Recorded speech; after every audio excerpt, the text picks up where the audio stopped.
this is Martin, and this is the next episode of AirTalks by MyAirly. And today, my guest is Beth Gardiner, journalist and author of Choked, a best-selling book about air pollution. Well, it's a really interesting question, actually, and it's one that has gotten a lot of attention. And I think there's two different answers. There's the short-term answer and the more big picture, long-term answer.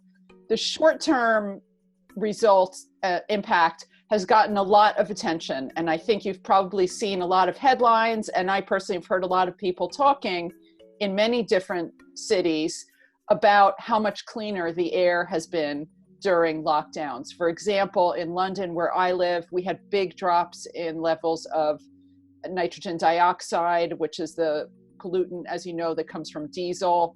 All across Europe, similar effects were seen.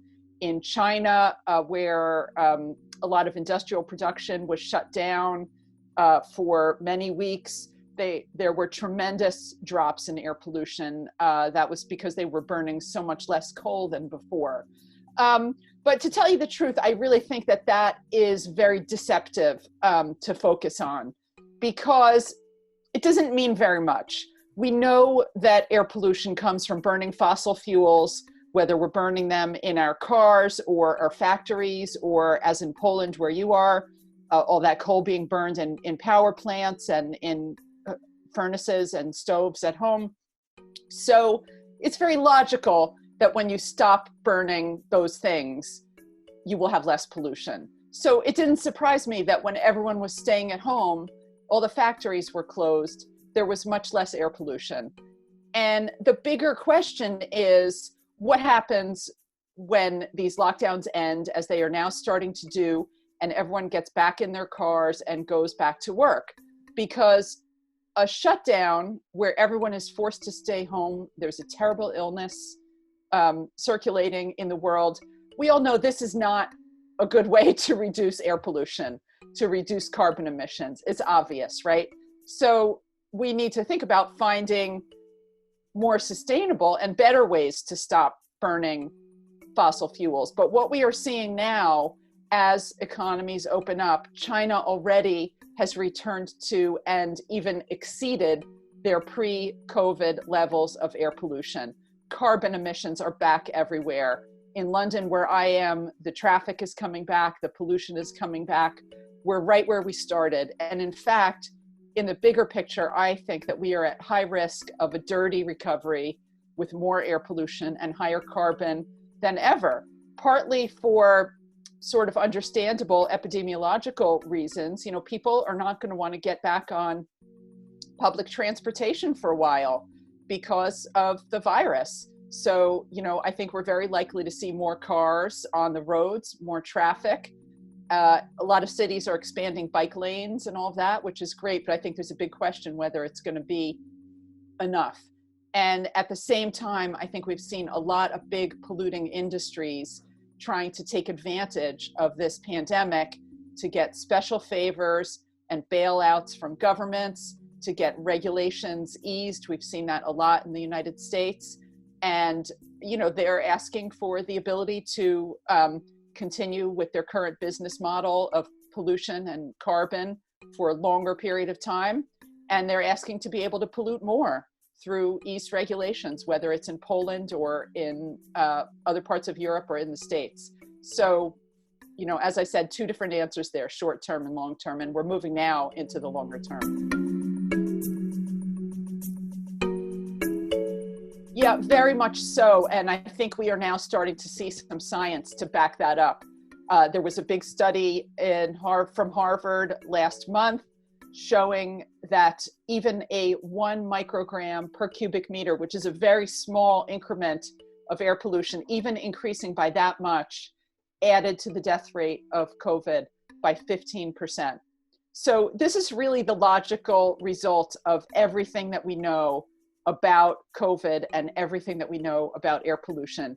It's very important to have science like this study to demonstrate that, but it's really not surprising, because we know that air pollution, when it goes up, is very, very strongly associated by many years of scientific research and evidence with higher levels of a tremendous number of different health problems.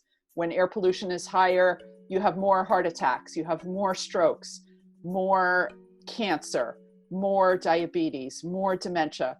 And we know about COVID that it is the hardest and the most severe for people who have exactly those kinds of pre-existing health conditions. So it is really not surprising at all that in places with higher pollution, where people have been breathing that pollution for many years, you are also seeing higher death rates from COVID. And the other thing we know about air pollution is that it causes inflammation in the lungs and the respiratory tract. It suppresses the immune system, and those things are all making people more vulnerable to this, very, very powerful respiratory virus. So these are two dangers that are both, serious risks on their own, and they are converging to become even more powerful and dangerous.